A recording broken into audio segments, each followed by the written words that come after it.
یہ بات ہے قرآن کی۔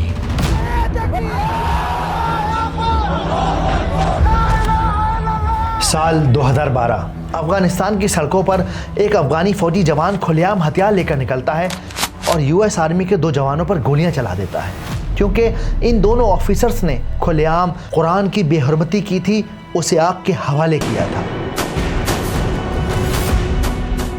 اس خبر کے باہر آتے ہی پورے افغانستان میں دنگے پھیل جاتے ہیں۔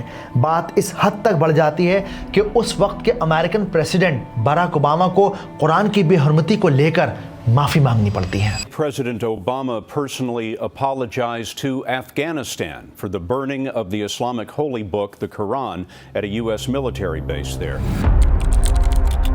سال 2019 ناروے، ایک آدمی بھیڑ کے سامنے قرآن کو آگ لگاتا ہے، پولیس کھڑی دیکھتی رہتی ہے اور تب بھیڑ میں سے ایک نوجوان اپنی جان کی پرواہ کیے بغیر بیریکیڈ پھاند کر اس آگ کو بجھانے کود پڑتا ہے۔ The leader of a group against the Islamization of Norway was attacked by a young man after setting fire to a copy of the Quran during a demonstration. سال 2024 پاکستان کی ایک رات جہاں غصائی بھیڑ قرآن کی بے حرمتی کو لے کر کرسچن گرجا گھروں میں، کرسچن محلوں کے اندر آگ لگا دیتی ہے، انہیں برباد کر دیتی ہے۔ Tonight, authorities in Pakistan cracking down after days of religious violence in the country.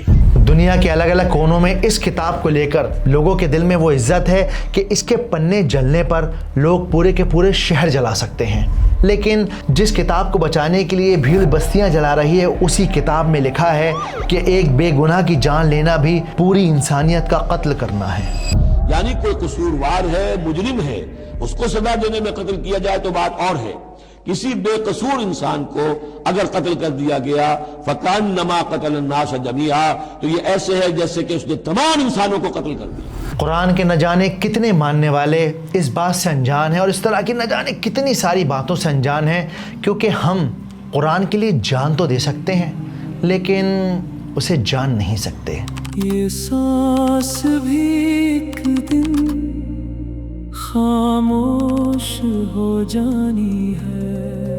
یہ داستان ہے اس کتاب کی جسے عرب کے ریگستان میں نازل کیا گیا، جس نے اونٹ چرانے والوں کو خلیفہ بنا دیا، جس نے ایک حبشی کو اونچا عہدہ دلا دیا، جس نے پہاڑوں کو پھاڑ دینے کی طاقت کا دعویٰ کیا۔ یہ حقیقت ہے اس کتاب کی جس نے اللہ کے نبی محمد صلی اللہ علیہ وآلہ وسلم کے بالوں کو سفید کر دیا اور جس نے زندگی کا ہر راستہ بتا دیا، لیکن اس کے باوجود بھی آج یہ ہمارے گھروں میں، ہمارے ہاتھوں میں بے جان پڑی ہے۔ اٹھو قرآن کو تھام لو۔ اس وقت اس دنیا میں تقریباً 2 ارب سے بھی زیادہ مسلمان ہیں۔ اس کا مطلب یہ ہے کہ ہر گھر میں کم سے کم ایک قرآن موجود ہے، اور آن این ایوریج ہر مسلمان نے بچپن سے ہی قرآن کی تلاوت سیکھی ہے، سوروں کو یاد کیا ہے، ہر کام سے پہلے بسم اللہ کہنا سیکھا ہے، لیکن اس کے باوجود بھی آج قرآن مجید ہمارے اپنے ہی گھروں میں مہجورہ بن گیا ہے۔ مہجورہ یعنی ایسا مہمان جس سے کوئی بات نہیں کرتا، اس کی کوئی آواز نہیں سنتا، اور ایک دن ہمارے پیارے نبی محمد صلی اللہ علیہ وآلہ وسلم اللہ سبحانہ و تعالیٰ سے اس بات کی شکایت کریں گے کہ اے اللہ، میری قوم نے اس قرآن کو چھوڑ دیا، اور پیغمبر کہیں گے کہ اے پروردگار، میری قوم نے اس قرآن کو چھوڑ رکھا تھا۔ یہ ویڈیو ان کے لیے نہیں ہے جو قرآن کے عالم ہیں، یہ مجھ جیسے لوگوں کے لیے ہے، ان لوگوں کے لیے ہے جن کے گھر میں قرآن کو ریشمی غلاف میں لپیٹ کر سب سے اونچی والی شیلف پر رکھا جاتا ہے۔ یہ ان لوگوں کے لیے ہے جو اسے چومتے ہیں لیکن روز کھولتے نہیں، جن کے لیے قرآن ایک رسم ہے، ایک ٹریڈیشن ہے۔ اس کی تلاوت ہر رمضان ہوتی ہے، ہر میت کے بعد ہوتی ہے، ہر نئے گھر میں قرآن خوانی کی جاتی ہے، لیکن اسے کبھی سمجھا نہیں جاتا۔ آج اس ویڈیو میں ہم یہ نہیں جانیں گے کہ قرآن کے احکام کیا ہیں، قرآن ہم سے کیا کہتا ہے، کیا ہے قرآن کے قصے، کیا ہے یونس علیہ السلام کا واقعہ، اور کیا ہے موسیٰ علیہ السلام کی کہانی، بلکہ آج میں اور آپ مل کر کچھ سوالوں کا جواب ڈھونڈتے ہیں، ایسے سوال جو ہم نے کبھی پوچھے ہی نہیں کہ آخر یہ کتاب ہے کیا، ایسا کیوں ہے کہ اس کی کچھ آیتوں کو سن کر جنوں کی پوری قوم ایمان لے آئی لیکن ہمارے دل پر ذرہ برابر بھی اثر نہیں ہوتا، ایسا کیوں ہے کہ اس کی آیتوں کو سن کر صحابہ رو پڑتے تھے، گھٹنوں کے بل گر جاتے تھے اور ہمارے دل پر اس کا کوئی اثر نہیں، اور کیسے ہم آخرت کے روز نبی پاک محمد صلی اللہ علیہ وآلہ وسلم کی شکایت کا حصہ بننے سے بچ سکتے ہیں، قرآن کو ایبنڈن کرنے سے، مہجورہ کرنے سے بچ سکتے ہیں۔ ان سب سوالوں کے جواب جانیں گے اس ویڈیو میں۔ لا الہ الا انت۔ ویڈیو میں آگے بڑھنے سے پہلے ایک بہت امپورٹنٹ کانسیپٹ کو کلیئر کرتے ہیں۔ قرآن سمجھنے اور پڑھنے والوں کو اسٹوڈنٹ آف نالج کہتے ہیں۔ تو اگر آپ اس وقت نوٹس بنا رہے ہیں، اس ویڈیو کو قرآن کو سیکھنے کے لیے دیکھ رہے ہیں، تو اب آپ یہاں صرف ایک ویور نہیں ہیں بلکہ ایک طالب علم ہیں، ایک اسٹوڈنٹ آف نالج ہے۔ کہتے ہیں قرآن ہم سے باتیں کرتا ہے، تو کیوں نہ اس سے ہی پوچھا جائے کہ بھائی آپ ہے کون؟ اور جب ہم یہ سوال قرآن مجید سے کرتے ہیں تو قرآن مجید دوسرے ہی پنے پر ہمیں بتاتا ہے ذالک الکتاب لا ریب فیہ ھدی للمتقین، اور یہ کتاب راستہ دکھانے والی ہے، گائیڈ کرنے والی ہے ان کو جو گائیڈ ہونا چاہتے ہیں۔ یہ کتاب یعنی قرآن مجید، اس میں کچھ شک نہیں کہ اللہ کا کلام ہے۔ آسان لفظوں میں کہیں تو Quran is like a manual guide. جب ہم کوئی نئی چیز لیتے ہیں اس کے ساتھ ایک مینول آتا ہے جو ہمیں بتاتا ہے کہ کیا آن کرنا ہے اور کیا نہیں کرنا، کہاں ہاتھ لگانا ہے کہاں نہیں لگانا۔ ویسے ہی قرآن انسانوں کا مینول ہے۔ یہاں نوٹ کیجئے، انسانوں کا مینول ہے، صرف مسلمانوں کا نہیں بلکہ تمام دنیا کے انسانوں کا مینول ہے۔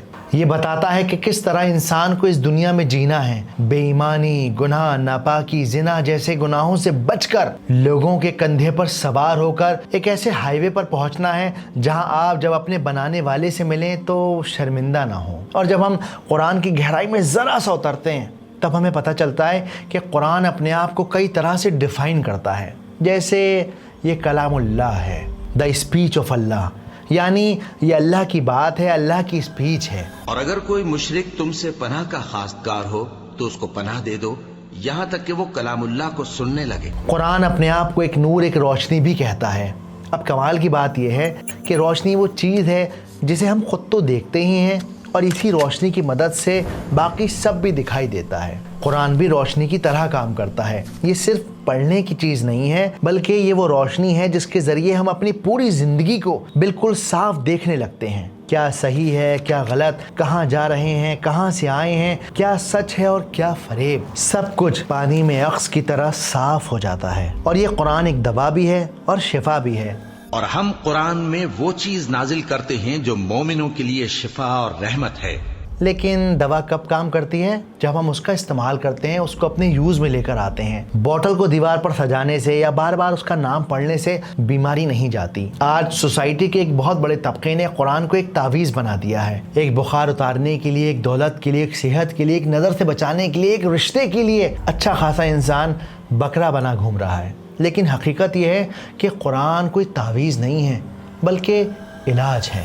بیٹے لو یہ تعویذ رکھو، ایک بیماری کے لیے ہے، ایک کاروبار کے لیے ہے، ایک تمہارے رشتے کے لیے ہے اور ایک بری نظر سے بچانے کے لیے ہے۔ انہیں اپنے پاس رکھنا، اس سے تم محفوظ رہو گے۔ جی بہتر، میں اسے اپنے گلے میں باندھ کر رکھوں گا۔ سورہ الحجر میں اللہ سبحانہ و تعالیٰ قرآن کو ایک ذکر کی طرح ڈیفائن کرتے ہیں، یعنی یہ وہ چیز ہے جو آپ کو یاد دلاتی ہے وہ جو آپ بھول گئے ہیں۔ جیسے ایک اکیلا بچہ ایک کمرے میں ہے، آپ اس کمرے میں ایک بال پھینک کر دیکھیے، بچہ فوراً پلٹ کر دیکھے گا کہ یہ بال آئی کہاں سے ہے۔ یعنی انسان کا وجود، اس کے اندر کہیں نہ کہیں یہ بات اللہ سبحانہ و تعالیٰ نے ڈال دی ہے کہ اگر کوئی چیز کہیں سے بنی ہے، آئی ہے، اس کا نظام چل رہا ہے تو وہ اپنے آپ نہیں چل رہا، وہ اپنے آپ نہیں آئی ہے بلکہ اسے بھیجا گیا ہے اور کوئی ہے جو اس پورے سسٹم کو چلانے والا ہے۔ اب یہ جو آئیڈیا ہے نا، یہ ایتھیزم کے اس کانسیپٹ کو جڑ سے اکھاڑ دیتا ہے، جہاں پہ ایتھیز کہتا ہے کہ ایک بگ بینگ تھیوری ہو گئی اور دھماکہ ہو گیا اور پھر اس دھماکے سے دھیرے دھیرے ہزاروں سال میں دنیا بن گئی اور اب دنیا اپنے آپ چل رہی ہے۔ یا پھر اگر آپ ہمارے معاشرے سے ایک بہت ریئل لائف ایگزامپل لیں تو کئی بار بہت سے لوگ بچوں کو چھیڑنے کے لیے ان کی پینٹ اتار دیا کرتے ہیں، تو بچے کیا کرتے ہیں، وہ بہت زیادہ غصہ ہو جاتے ہیں، رونے لگتے ہیں، سامنے والے کو مارنے لگتے ہیں۔ تو بچہ ایسا کیوں کرتا ہے؟ کیونکہ اللہ سبحانہ و تعالیٰ نے اس کی فطرت میں یہ بات ڈالی ہے کہ اس کی اپنی ایک عزت ہے۔ قرآن یہ بتاتا ہے کہ دنیا میں ہر انسان کی عزت ہے، کوئی فرق نہیں پڑتا کہ چاہے وہ رکشہ چلا رہا ہو، چاہے وہ ہوائی جہاز چلا رہا ہو، چاہے وہ بس چلا رہا ہو، حالانکہ آج سوسائٹی میں گاڑی والا موٹر سائیکل والے کی عزت نہیں کرتا اور موٹر سائیکل والا رکشے والے کی عزت نہیں کرتا۔ اس کے علاوہ قرآن ایک فرقان ہے، یعنی کسوٹی ہے، ایک ایسی کسوٹی جس پر آپ اپنے ایکشنز کو گھس کر یہ انالائز کر سکتے ہیں کہ کیا آپ قرآن کے راستے پر ہیں یا اس سے الگ چل رہے ہیں۔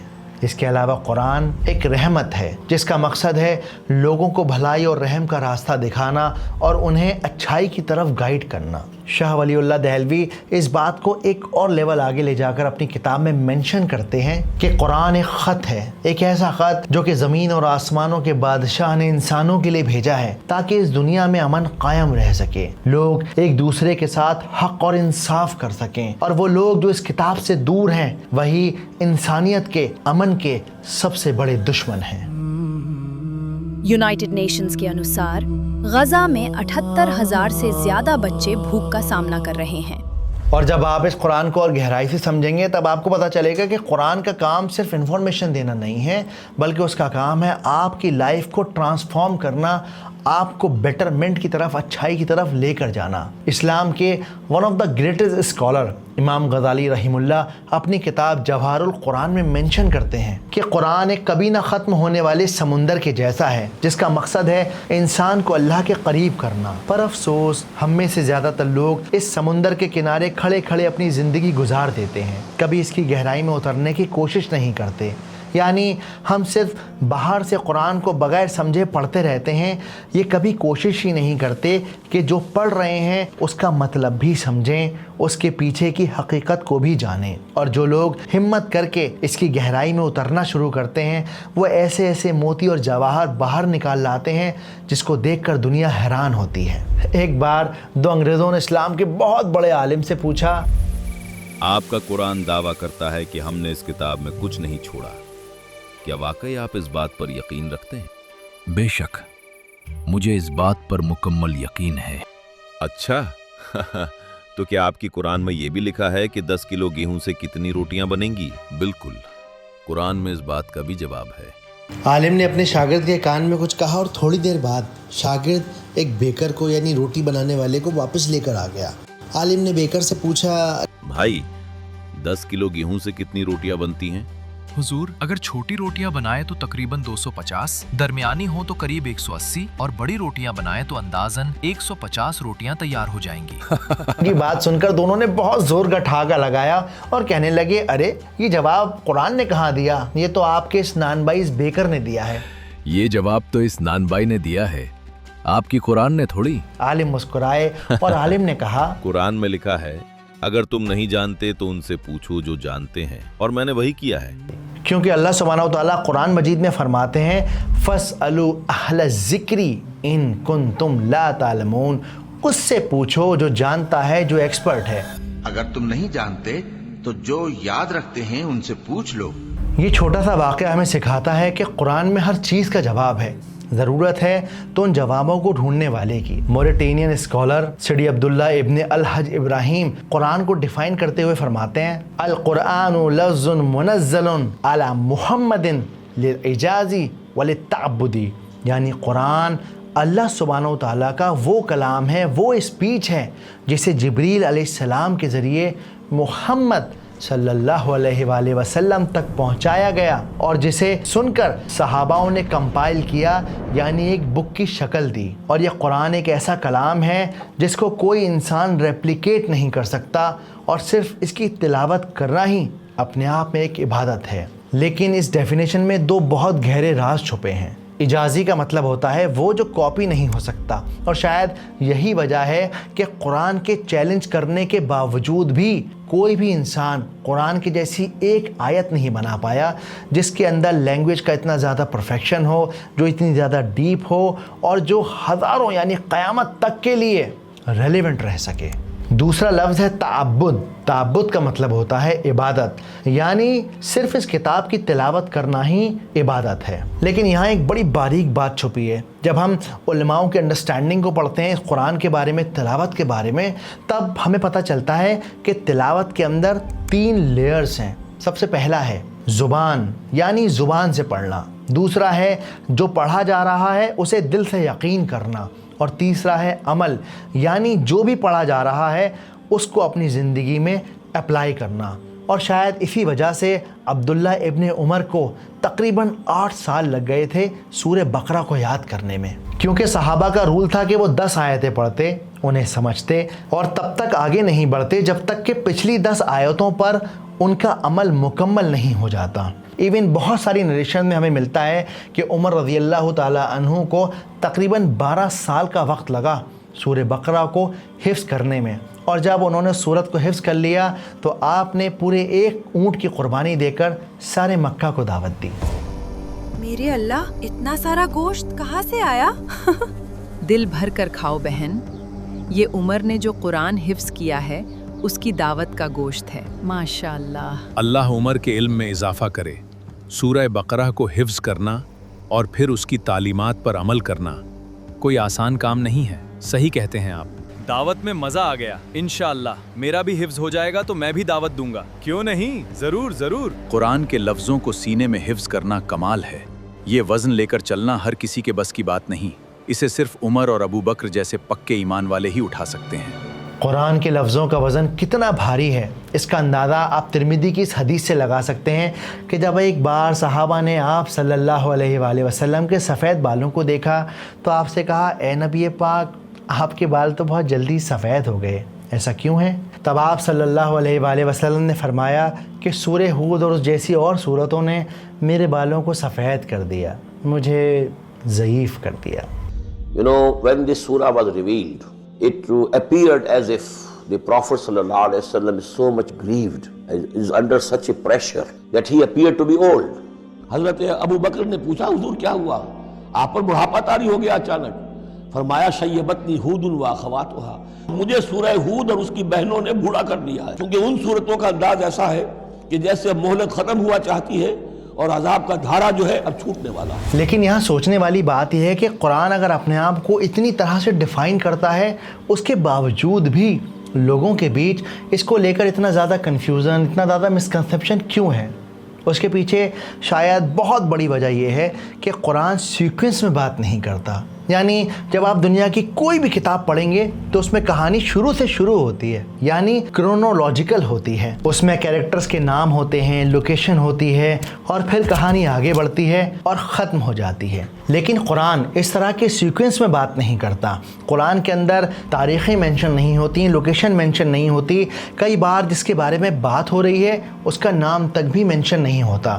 جیسے سورہ یاسین میں ہم پڑھتے ہیں، وَجَاءَ مِنْ أَقْصَى الْمَدِينَةِ رَجُلٌ يَسْعَى قَالَ يَا قَوْمِ اتَّبِعُوا الْمُرْسَلِينَ، کہ ایک آدمی بہت دور شہر کے کونے سے آیا اور اس نے اپنی قوم کے لوگوں سے کہا کہ تم نبی کو کیوں نہیں مانتے، یہ تو سچے لوگ ہیں. اور پھر قرآن اس انسان کے ایفرٹ کے بارے میں بتاتا ہے کہ کس طرح اس نے لوگوں کو بتایا، سمجھایا، اور آخر میں اس کی قوم نے اس انسان کو قتل کر دیا. اب ہم اس انسان کے سارے ایفرٹ اور کہانی کے بارے میں جانتے ہیں، لیکن اس کے باوجود بھی ہمیں نہیں پتا کہ یہ انسان کیسا دکھتا تھا، اس کی کیا عمر تھی، اس کی کیا چال ڈھال تھی، اس کا کیا نام تھا، یا یہ کس شہر سے آیا تھا. لیکن قرآن نے ایک عام انسان کو، اس کے ایفرٹ کو مینشن کیا اور تا قیامت کے لیے اس کو خاص کر دیا.